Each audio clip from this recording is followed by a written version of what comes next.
Leçon de l'école du sabbat, lundi 28 août 2023. L'Église en tant qu'épouse de Christ, première partie. L'Église en tant qu'épouse de Christ, première partie. Comparez Éphésiens chapitre 5, le verset 25 à 27 et verset 29, à l'histoire d'Ézéchiel chapitre 16, le verset 1 à 14. Quel élément de cette histoire Paul reflète-t-il dans son illustration? Lisons ces passages. Éphésiens 5, le verset 25 à 27 et verset 29. Là, il est écrit: Marie, aimez vos femmes comme Christ a aimé l'Église et s'est livré lui-même pour elle, afin de la sanctifier par la parole, après l'avoir purifiée par le baptême d'eau, afin de faire paraître devant lui cette Église glorieuse, sans tache, ni ride, ni rien de semblable, mais sainte et irrépréhensible. Car jamais personne n'a haï sa propre chair, mais il la nourrit et en prend soin comme Christ le fait pour l'Église. Amen. Ézéchiel 16, le verset 1 à 14, là il est écrit: La parole de l'Éternel me fut adressée en ces mots. Fils de l'homme, fais connaître à Jérusalem ses abominations. Tu diras: Ainsi parle le Seigneur l'Éternel à Jérusalem. Par ton origine et ta naissance, tu es du pays de Canaan. Ton père était un Amoréen et ta mère une Hétienne. À ta naissance, au jour où tu naquis, ton nombril n'a pas été coupé, tu n'as pas été lavé dans l'eau pour être purifié, tu n'as pas été frotté avec du sel, tu n'as pas été enveloppé dans les langes. Nul n'a porté sur toi un regard de pitié pour te faire une seule de ces choses par compassion pour toi. Mais tu as été jeté dans les champs le jour de ta naissance parce qu'on avait horreur de toi. Je passais près de toi, je t'aperçus baigné dans ton sang et je te dis: vis dans ton sang. Je te dis: vis dans ton sang.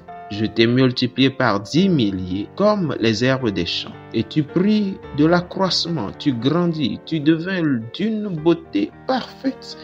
Tes seins se formèrent, ta chevelure se développa, mais tu étais nu, entièrement nu. Je passais près de toi, je te regardais, et voici ton temps était là, le temps des amours. J'étendis sur toi le pan de ma robe, je couvris ta nudité et je te jurai fidélité. Je fis alliance avec toi, dit le Seigneur l'Éternel, et tu fus à moi. Je te lavai dans l'eau, je fis disparaître le sang qui était sur toi, et je t'oignis avec de l'huile. Je te donnai des vêtements brodés et une chaussure de peau teinte en bleu. Je te ceignis de fin lin et je te couvris de soie.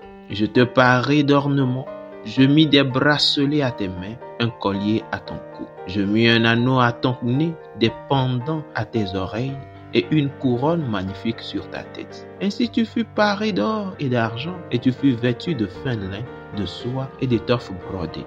La fleur de farine, le miel et l'huile furent ta nourriture. Tu étais d'une beauté accomplie digne de la royauté, et ta renommée se répandit parmi les nations à cause de ta beauté, car elle était parfaite, grâce à l'éclat dont je t'avais orné, dit le Seigneur l'Éternel. Amen. Alors que Paul, dans Éphésiens 5, le verset 25 à 27 et le verset 29, façonne sa métaphore de mariage pour l'Église et sa relation avec Christ, il s'inspire de manière créative des coutumes et des responsabilités dans un mariage dans l'ancien temps. En relation avec l'Église en tant qu'épouse, Christ est le divin époux qui 1. Aime l'Église comme épouse. Éphésiens 5, le verset 25. Nous ne devons jamais oublier qu'il s'agit d'une œuvre venant du cœur, de la part de Jésus. Il nous aime. 2. Se donne comme prix de la mariée. Dans le contexte des anciens arrangements de mariage, l'époux achetait la mariée avec le prix de la mariée ou la dot, qui était généralement une grosse somme d'argent et des objets de valeur, au point où les anciennes économies villageoises dépendaient de la couture. Christ a payé le prix ultime pour l'Église en tant qu'épouse, puisqu'il s'est livré lui-même pour elle. Éphésiens 5, le verset 25. Par l'incarnation et à la croix, il se donna lui-même en tant que dot. 3. Purifie son épouse. La préparation de la mariée était une partie importante des anciennes festivités nuptiales.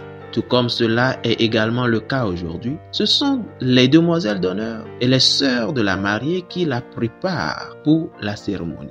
Paul, cependant, imagine le divin époux préparant son épouse pour le mariage. C'est lui qui la sanctifie et la purifie par le baptême d'eau. Ephésiens 5, le verset 26.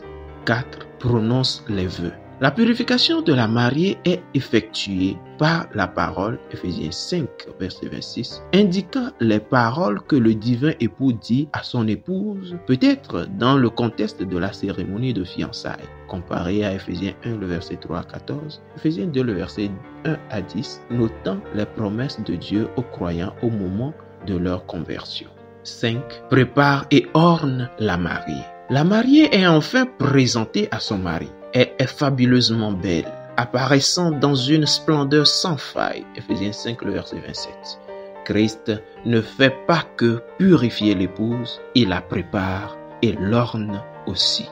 Comment ces versets nous aident-ils à comprendre ce que Christ ressent à notre sujet? Pourquoi devrions-nous trouver cela si réconfortant? Fidèles auditeurs et internautes, que Dieu vous garde. Amen.